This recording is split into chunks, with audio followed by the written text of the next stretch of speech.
Hello বন্ধুরা, good morning. আমি মৌসুমি আর আমার তুষার মেঘ মৌ চ্যানেলে তোমাদের সবাইকে স্বাগত জানাচ্ছি। তো এখনও বিছানা তুলিনি, ঠিক আছে? এখন প্রায় কটা বাজে দাঁড়াও, 8:53, 9টা বাজতে যায়। আমি বাসি কাজ মানে মেজো টেজো এই দেখো না, পুরো ক্লিন করে মোছা হয়ে গেছে, ঝাড় দেওয়া হয়ে গেছে। এবারে জানলা তুলিনি কারণ বৃষ্টি হচ্ছে।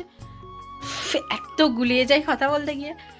বৃষ্টি হচ্ছিল রাত্রিবেলায়, ওই জন্য জানলাটা তুলিনি, যদি বৃষ্টি হয়। আর এটা তো আমার সেরকম জানলা নয়, হ্যাঁ, ওই জন্য। আর এই দেখো সোফার অবস্থা ওই রকম কিচ্ছু করিনি, বিছানাও তুলিনি। তো এখন তুলবো। রান্না করে নিয়েছি, বাসি ড্রেসটা চেঞ্জ করেই রান্না করে নিয়েছি। আজকের একটু শ্যাম্পু করব, তো এখন বিছানাটা গুছিয়ে নেব, নিয়ে চলে যাব শ্যাম্পু করতে, স্নান করতে। আর মেয়ের জন্য টিফিনও হয়ে গেছে। মেয়েকে আজকে টিফিনে দিয়েছি পাউরুটি আছে না, পাউরুটিতে একটু শসা, একটু গাজর দিয়েছি, দিয়ে একটু চিজ দিয়েছি, দিয়ে মানে রুটিটা সেকে চেপে দিয়েছি। আজকে বেশি কিছু বানাইনি, ঘরে চাউমিন আছে কিন্তু চাউমিন বানাইনি। আর আজকের আমাদের এখানে দেবে রেশন, ঠিক আছে? আজকে রেশন ধরতে যাবো, তোমাদের সাথে শেয়ার করব, ঠিক আছে? চলো এখন বিছানাটা গুছিয়ে নিই। জানো তো, এই যে রেশন না, এইটা আমার কাছে অনেক কিছু। জানো, এই যে রেশনের আগে তো গম দিত না, আগে আটা দিত, আর এখন গম দিচ্ছে, গমটা খুব ভালো দিচ্ছে। এই প্রত্যেক মাসের শুরুতে আমি ওয়েট করি কখন রেশন দেবে। এইগুলোই তো অনেক কষ্ট করে আমি চালাই, জানো বন্ধুরা। তোমাদের কি বলবো বলো, আমাদের সেরকম আর্থিক নেই ক্ষমতা। যদি বলো তোমাদের বাড়ি ঘর, আমাদের বাড়িটা জয়েন্ট ফ্যামিলিতে সবাই মিলে করে তৈরি করা হয়েছে। তো আমার ভাসুর মানে ইটের মানে রাজমিস্ত্রির কাজ করতে পারে, আমার ভর লেবারির কাজ করে, আমার দেওর কারেন্টের কাজ করতে পারে, মানে সবাই মিলে মিলেমিশে যৌথভাবে এই বাড়িটা তৈরি করা হয়েছে। বাড়িটার কোনো বিম নেই, ঠিক আছে?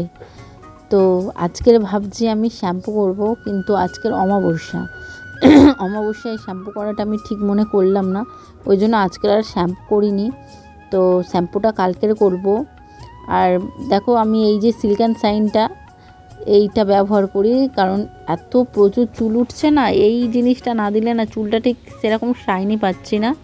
তো এইটাই কিনে রেখে দিই। আগে না, সত্যি কথা বলবো, যখন বাচ্চা স্কুলে পড়তো না, নতুন নতুন, তো অনেক খরচা করেছি নিজের পিছনে। ভালো ভালো শ্যাম্পু কিনতাম, কোটো শ্যাম্পু কিনতাম, কিন্তু সেটা এখন আর হয় না। এখন সত্যি কথা বলতে এই সব হিসাবের কাছে আমার নিজের শখগুলোর কোনো মানে হয় না। তো বাসি রুটি আছে, দেখতেই পেলে, বাসি রুটিটা দিয়ে এখন খাবো। আর মেয়েকে ভাত করে দিয়েছি, ডাল করে দিয়েছি, আলু ভাজা করে দিয়েছি, আর টিফিন করে দিয়েছি। আর আমি এই রুটিটা দিয়েই খেয়ে নিলে আমার হয়ে যাবে। তারপরে দুপুরবেলায় দেখা যাক কী হয়। তো এখন এই যে ঘরের কারেন্টের লাইট সুইচগুলো অফ করে দিই, কারণ এইগুলো অপচয় করা মানে তো পয়সা নষ্ট করা, তাই না? তো এখন যাব মেয়েকে স্কুলে দিতে, ওই পর থেকে রেশন ধরতে যাব। আর রেশনটা খুব ভালো দিচ্ছে, আর বৃষ্টি হচ্ছে বলে তো একটা ঘরের ভিতরে দিচ্ছে। তো রেশনটা খুব ভালো, চালটাও খুব ভালো দিয়েছে। তো এগুলোকে বাড়ি নিয়ে গিয়ে ঢালি, কারণ না ঢাললে এগুলো গুছিয়ে গাছিয়ে না রাখলে তো খাওয়ার জিনিস, অন্তত এগুলোকে পরিষ্কার পরিচ্ছন্ন রাখতে হবে, নাহলে আরশোলা টিকটিকি এইগুলো তো থাকবেই। তো আমি একটা বালতি বার করে নিলাম যাতে আমি চালটা ধরি। আর আমার 6 কেজি চাল, কারণ আমরা 3 জন, তো 2 কেজি করে চাল দেয় আর 3 কেজি করে গম দেয়, ঠিক আছে? 6 কেজি চাল, 9 কেজি গম। আগের গমের আটাটা এখনও রয়েছে, আর খুব ভালো। আর আমি তো পার ডে রুটি তৈরি করি বন্ধুরা, কারণ এই যে দিচ্ছে না, এইটুকুই না অনেক। এই যে খুব ভালো, মানে এই গমটা আগে সত্যি কথা বলতে আটাটা খেতে পারতাম না, চালটাই শুধু ব্যবহার করতে পারতাম, কিন্তু এখন গমটা সত্যি খুব ভালো। একটু কষ্ট করে ঝেড়ে বেছে নিয়ে যদি আমি ভাঙিয়ে আনি না, সত্যি আমি খেতে পারবো। তো গমটাকে ঢেলে রেখে দিচ্ছি, কারণ এইগুলো না, এই যদি আমি রেখে দিই না, তারপরে আমি কিন্তু আর পারবো না, বুঝলে বন্ধুরা, এই জন্যে। আর এদিকে কোটো কাটা সব ধুয়ে পরিষ্কার করে রেখে দিয়েছি। জিরেটা আমরা কিনে বেশি করে রেখে দিয়েছিলাম, আর এটা এলাচ, এগুলো টুকটাক আমার মাঝে মাঝে লাগে, একটু চাটাও খেতে হয়। মাথা ধরলে না আমি কিছুই পারি না, মানে হঠাৎ করে শরীর এত খারাপ করে, মানে আমার কোনো কিছুতে এনার্জিই লাগে না, মানে কি বিচ্ছিরিভাবে। তো টুকটাক রেখে দিয়েছি ঘরের মধ্যে, বাচ্চাটা আছে তো এটা ওটা বানিয়ে দিতে হয়, ওই জন্য। আর তেলটাও প্রায় শেষের দিকে, দেখতে পেলে ওই তেলটাই হিসাব করে করে চালাই আমি। আর এভাবেই তো হিসাব করে করে চলতে হয় আমাদেরকে, বলো। স্বামীর তো ইনকাম কম মানে কি, মাস মাইনে হলে তবুও পারা যেত, আমাদের তো মাস মাইনেও নয়, মানে আজকের কাজে গেলে আজকের টাকা, কালকের কাজে গেলে কালকের টাকা, যদি না যায় কোনো টাকা নয়। তো ওই ভারী ভারী চাল গম বয়ে আনার পরে গলাটা পুরো শুকিয়ে গেছে, তো একটু জলটা খেয়ে নিই। জল সব কিছু খেয়ে না খেয়ে আমি থাকতে পারবো, কিন্তু জল না খেয়ে আমি বেশিক্ষণ থাকতে পারি না। কালকের আমাদের এখানে হাটবার, তো চেষ্টা করব যেগুলো আমার প্রয়োজন সংসারের সেইগুলোই কেনার, বাড়তি কিছু কিনবো না। কারণ বাড়তি জিনিস কিনলে কি হয় বলো তো, আমি যদি ঘরে ধরো টমেটো আছে, লঙ্কা আছে, আমি যদি এক্সট্রা করে কিনে আনি না, পুরনো জিনিসগুলো না ব্যবহার করতে ভালো লাগে না, তখন মনে হয় টাটকা জিনিস এনেছি, টাটকা জিনিসটাই ব্যবহার করি। এই করে করেই কিন্তু আমাদের সংসারে নষ্ট হয়। এবারে আগের জিনিসগুলো না ইউজ করে না খেয়ে যদি আরেকটা জিনিস আনি না, তখন সেই জিনিসগুলো ব্যবহার হতে চায় না। তো আমি ডিসাইড করেছি পুরো ফ্রিজ বলো, পুরো জায়গা ঘেটে ঘুটে যা থাকবে তাই রান্না করে নিয়ে হাটে যাব। তো এরকমভাবেই চলতে হয় আমাদেরকে, বুদ্ধি খাটিয়ে, না হলে আমরা সংসারে দুটো পয়সা রাখতেও পারবো না আর চলতেও পারবো না। কারণ কে দেবে বলো তো আমাদেরকে, কে দেবে? যখন বাবার কাছে ছিলাম বাবার দায়িত্ব ছিল, এখন বাবার কাছে নেই, এখন স্বামীর দায়িত্ব। কিন্তু যেরকম বাবাও কষ্ট করে ইনকাম করতো আমাদের জন্য, স্বামীও কিন্তু চায় কষ্ট করে ইনকাম করে যাতে আমার বউ বাচ্চা ভালো থাকে। তো আমাদেরও চেষ্টা করতে হবে না, যে তার যেন ভালো হয়, তার যেন বেশি কষ্ট না হয়, সে যেন একটু দুটো শান্তিতে ভাত খেতে পারে, সংসারে যেন কিচকিচ মিজমিজ না হয়। তো ওই জন্য আর এই উনুনটা করেছি দেখো, যাতে আমি একটু ছাদে টাদে এখানে ওখানে নিয়ে গিয়ে করতে পারি। তো আজকে রোদটা ভালো দিয়েছিল বলে উনুনটা একটু শুকাতে এসেছি। আর এদিকে দেখো ছাদের লাউ হয়ে আছে, কিন্তু খাওয়ার কেউ নেই, আর লাউটা নষ্টই হয়ে গেছে। আর এই কাঠগুলো আমি আগের বছর মাচা দেওয়ার জন্য রেখেছিলাম ছাদ বাগানে, কিন্তু এবছর আর মাচা দেব না। এইগুলো পুরো খটখটে হয়ে গেছে, এইগুলো নিয়ে আমি ওই যে উনুনটা করেছি ওইটা দিয়ে জেলে রান্না করব ঠিক করেছি। তো এইগুলো কেটে কুটেও নিলাম, কারণ এইগুলো এবার রোদ খেয়ে নিলে না জ্বাললে খুব ভালো চলবে। আর কালকের হাটবার, তো কালকে দেখি একটু মাছটা জানতে পারি কি না। মাছটা খাবে কে বলো তো? মেয়ে সকালবেলায় স্কুলে চলে যাবে, ওর বাবা আসবে সেই সন্ধেবেলা, তাহলে আমি একার জন্য মাছটা রান্না করব? ওই জন্য মাছ বেশিরভাগ আমি কিনি না, যদি মেয়ে থাকে তাহলেই কিনি। তো আবার পরশুদিন কি জানো তো, পরশুদিন আবার রথ, তো আবার বৃহস্পতিবার, ভালো দিনেই পড়েছে রথটা।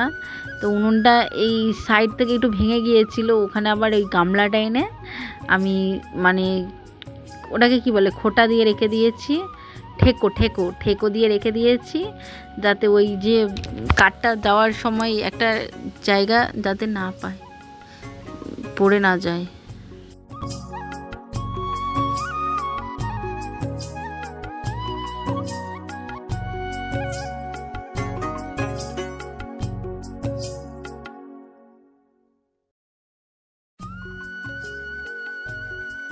ছাদে আর জল পাবো কোথায়? তো ছাদে দেখলাম একটা প্লেটে একটু জল আছে, তা ওই প্লেট থেকে জলটা নিয়ে আসলাম। আর এখানে না আমার হাজব্যান্ড পদ্ম গাছ দিয়েছে, ওর খুব ইচ্ছা হয়েছে পদ্ম ফুল করবেই, তো ওই সাইডে আছে পদ্ম ফুলের গাছটা। তো ওর খুব ইচ্ছা, দেখা যাক পদ্ম ফুল হয় কি না। তো আমি এই যে এইগুলো আগের বছর এনেছিলাম, এখানে ভাঙাচোরা জিনিসগুলো দিয়ে আমি ওই মাটি ফাটি তৈরি করে টুকটা গাছ টাছ করতাম। তো এই জন্য আমি এইটা দিয়ে একটু উনুনটাকে ভালো করে লেপে দিচ্ছি, কারণ কাদা তো, যত একটু হালকা জল কি ভিজে ভিজে নিলে তো পুরো সেফটা হেভি সুন্দর আসে। তো আমি সেই চেষ্টাই করছি। আর এই যে উনুনটা যাতে রেখেছি জানো, এটা আমার মেয়ের স্টাডি টেবিল কিনে দিয়েছিলাম, কিন্তু এইগুলোর পায়া না বড্ড খারাপ হয়ে যায়, তো এই জন্য একটা জায়গায় রেখে দিয়েছিলাম, এখন আমার কাজে লেগে গেল। ওই জন্য বলে কোনো জিনিস ফেলতে নেই।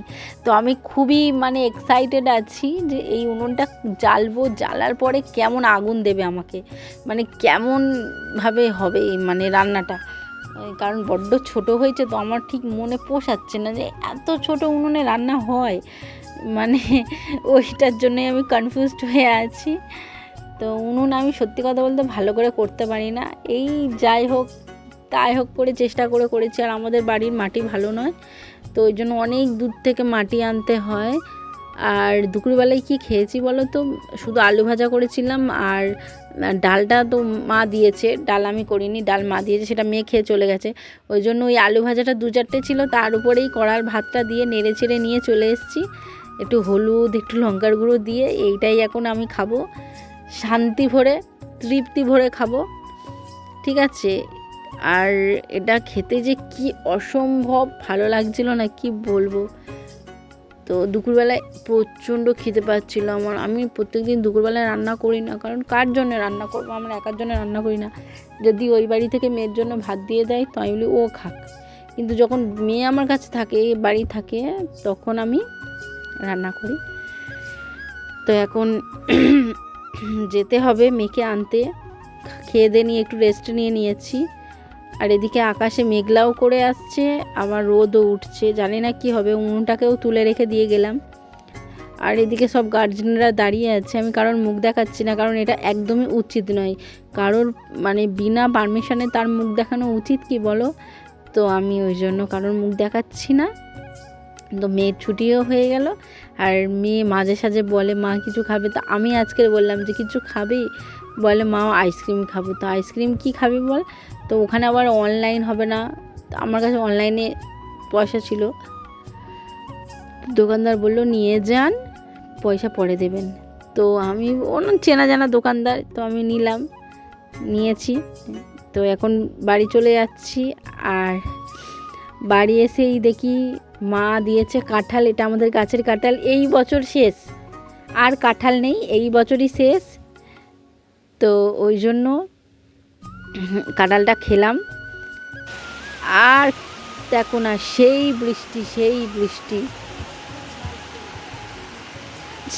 বৃষ্টি হচ্ছে প্রচণ্ড পরিমাণে। আর আমার মেয়েরও আবার খিদে পেয়েছে। তো কি বলো তো, খিদে পেয়েছে আর কি করব। ওই ঘরে চাউমিন ছিলাম বললাম না, তো ঘরে চাউমিন ছিল, একটু চাউমিন করে নিয়ে আসলাম, নিচে দিয়েছি, আমার ছোটো যাকে দিয়েছি, আমার শাশুড়ি মাকে, দিদি শাশুড়িকে দিয়ে এসেছি। এখন আমরা খাবো মা মেয়েতে মিলে, সেই রকম জমে যাবে। আর সঙ্গে হর মুভি, আমরা এরকম করি, মেয়ে স্কুল থেকে আসলে দুজনে মিলে একটু টাইম কাটাই, দুজনে মিলে একটু খুনসুটি করি, মজা করি। রাত্রিবেলায় ঘুমানোর সময় দুজনে মিলে আমি ওর চিমটি কাটি, ও আমার পিছনে লাগে, এই করি। কিন্তু তো সন্ধেবেলায় পড়লো মাথায় হাত, আমাদের কল গেছে খারাপ হয়ে। তো এখন নিরুপায়, এক বালতি জল আনলে তো হবে না, আর ওই কলে তো বোতল অ্যালাউ নেই। তো এই জন্য এই যে লাল বালতিটায় আমি আটা রেখে দিয়েছিলাম, এতে প্রায় 8-9 কেজি আটা ধরে। তো এই বালতি থেকে আটাগুলো নিয়ে আমি এই কালো বালতিটায় রাখছি। কালো বালতিটায় রাখলে কি হয় বলো তো, এই যে লাল বালতিটা, এটা আমি খালি করব। এটা আমি খালি করে পরিষ্কার করে জল নিয়ে আসবো, যেটা আমি খেতে পারবো। না হলে কিসে করে আনবো বলো তো, আমার সেরকম আর জলের জায়গা কিচ্ছু নেই। তো সব গুছিয়ে গাছিয়ে রান্না বান্না করে এখন মেয়েকে একটু পড়াতে এসেছি। তো মেয়ে অঙ্ক করেছে, অঙ্ক তো আমার মাথায় কিচ্ছু ঢোকে না, মাথা মুন্ডু। কিন্তু না ঢুকলে হবে বলো? আমি সত্যি কথা বলবো, আমার একদম অঙ্কটা ঢোকে না। কিন্তু দেখো, আমি যদি অঙ্কটা একটু চেষ্টা করি না, আমিও অঙ্ক বুঝতে পারবো, কিন্তু চেষ্টা করি না, কারণ পড়াশোনা ছেড়ে দিয়েছি, এখন সংসারের হাল ধরেছি, ওই জন্য চেষ্টা করি না। তো রাত্রিবেলায় ভাত আছে, ওবলাগার ভাত ছিল, আর ওদের কাছে বলেছি আমাদের 2টো ভাত দেবে, চাল দেবো। তা মা বলে চাল দিতে হবে না, ভাত দেবো। ভাত দিয়েছে, তার সঙ্গে তরকারিও দিয়েছে। তো আমি এখন করেছি এই সয়াবিন আলু একটু মাখা ঝোল আর ভাত। তো চলো বন্ধুরা, গুড নাইট। যদি ভালো লাগে আমাকে সাবস্ক্রাইব করে লাইক করে দিও।